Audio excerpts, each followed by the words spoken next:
In today's note, we're going to look at water pollution. So water pollution is any physical or chemical change in surface or groundwater that can harm living things. So I'm sure everyone knows what pollution is, but this is just more of a specific definition for water pollution. So we're going to look at the types of pollutants that can cause water pollution. The first is chemical.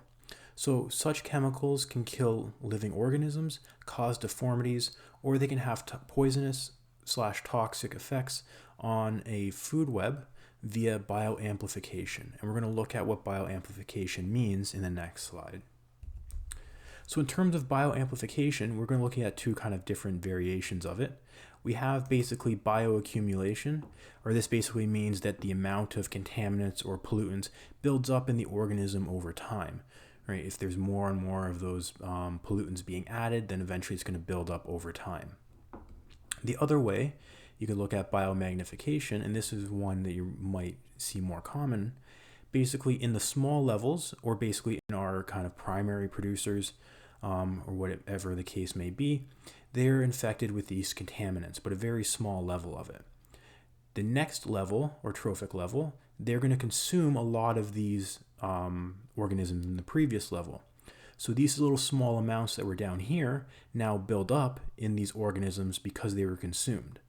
So they have a lot. They have, say, about half of them are contaminated, or half level.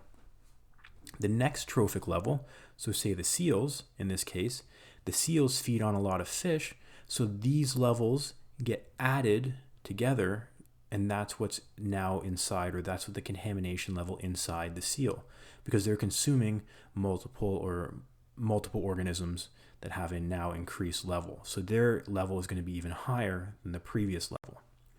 And then finally, in the last level, so we have our tertiary consumer, or the polar bear. They're going to feed on the seals, and they're not just going to feed on one seal, they're going to feed on multiple seals. Again, we talked about the energy differences. So they need to feed on multiple seals to ensure they have enough energy to survive. And by feeding on multiple seals, they raise the level of contamination in their own bodies because they're consuming multiple contaminated organisms.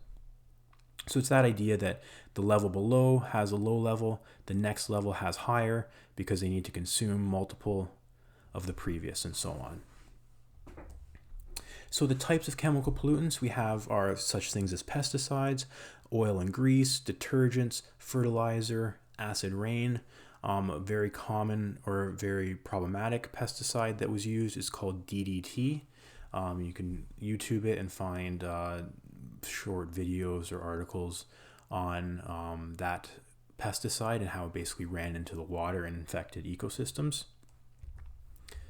We're also, another type of pollutant is thermal. So basically power plant turbines increase water temperatures to abnormal levels.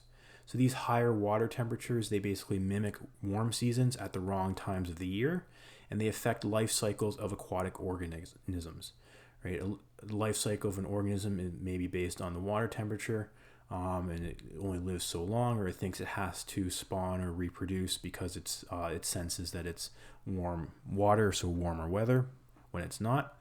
But this life cycle change can cause more detritus and decomposition, which leads to less oxygen. So again, the decomposing plant life or organic life can cause less oxygen. Organic waste, adding organic substances that aren't normally occurring. So for example, sewage, animal waste, decaying plants, industrial deposits. Basically, this can also increase the amount of naturally occurring substances. So if you think of kind of the plant life or the algae bloom getting increased due to fertilizer being added. We have disease-causing organisms. So this is bacteria that can come from sewage and animal waste. So such as E. coli that's found in intestinal tracts. So if this bacteria from the animal waste gets kind of sent into the water source or somehow contaminates it, that's another pollutant.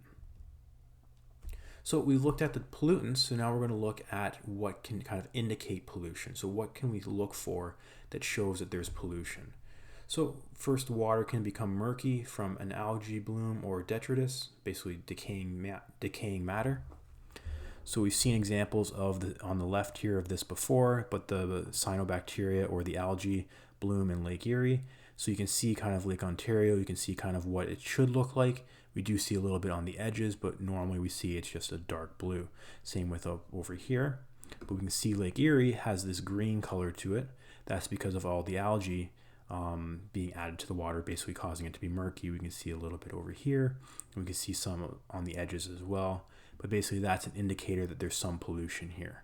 So there's something happening that's causing this algae to bloom and causing the water to become murky.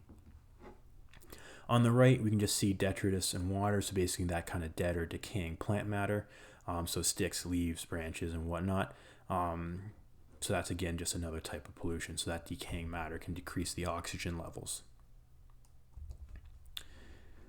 Other indicators, we have odor. So if there's decaying or decomposition of organic matter, there's going to be odor associated with that. Death of plants and or animals. So if you're finding that plant life or animal life around that water source is dying, then there's probably a good chance that there's something polluted there. An increase in bacteria or a decrease in dissolved oxygen.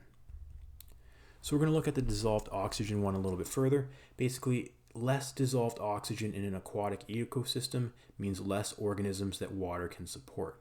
So whether it's fish or other marine life, they still require oxygen for their cellular respiration, to basically produce nutrients, to give their bodies energy or to allow their bodies to use the energy. And if there's less oxygen available, that means that there's less organisms that can be supported. So you can test the dissolved oxygen levels, whether you're using chemicals or sensors, and use that as an indicator for pollution.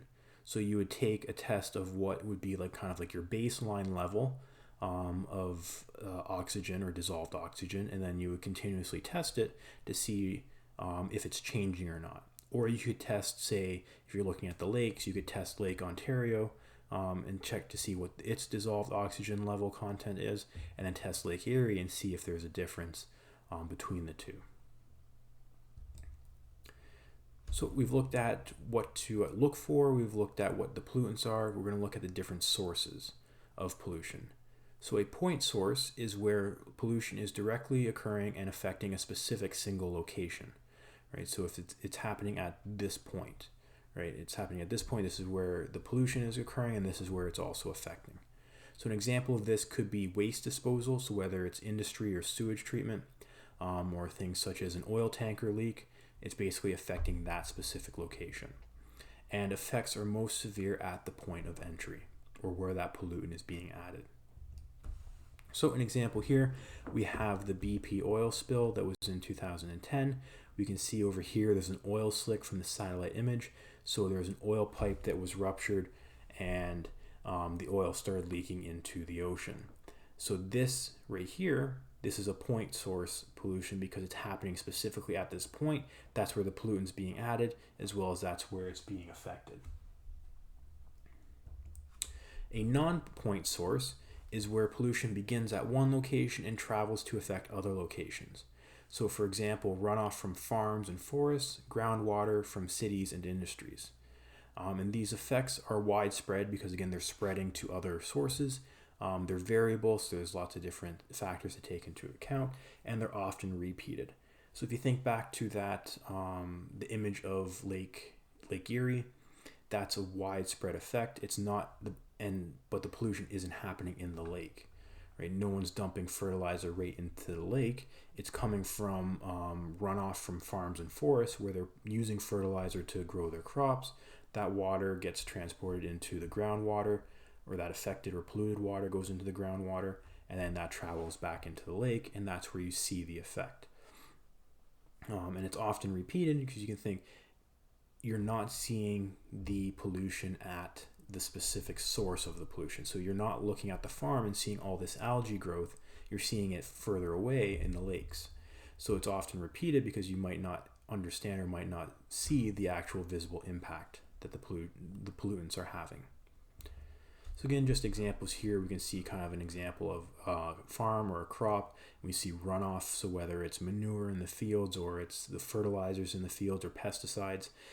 If it rains or if it's lots of water, that all those pollutants get carried into the groundwater, which then go into the rivers, and then the rivers go into the lakes and so on.